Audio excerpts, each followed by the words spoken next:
Nabulabog ng sunog ang isang komunidad sa Mandaue City, Cebu kagabi. Nasa 30 bahay na natupok. Nakatutok si Femari Dumabok ng GMA Regional TV, Balitang Bisdak. Mabilis na nilamon ng naglalagablab na apoy ang ilang bahay sa Barangay Tingob sa Mandaue City, Cebu, baga alas 8 kagabi. Ang mga residente kanya-kanyang bitbit na ng mga gamit na pwedeng maisalba. Ilang minuto lang ang nakalipas, iniakyat na ang sunog sa ikalawang alarma. Rumisponde na rin ang ilang fire truck mula sa mga karatig lungsod.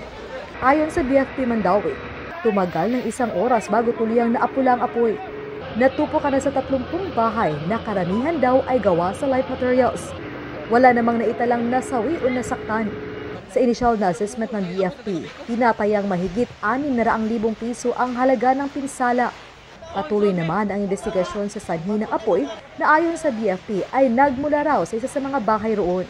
Pansamantalang nanunuluyan sa Tingob Elementary School na ginawang evacuation center ng mga nasunugan.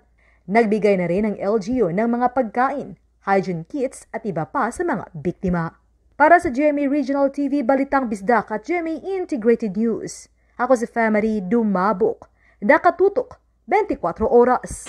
Mga kapuso, patuloy na tumutok sa mga balita. Mag-subscribe sa GMA Integrated News sa YouTube.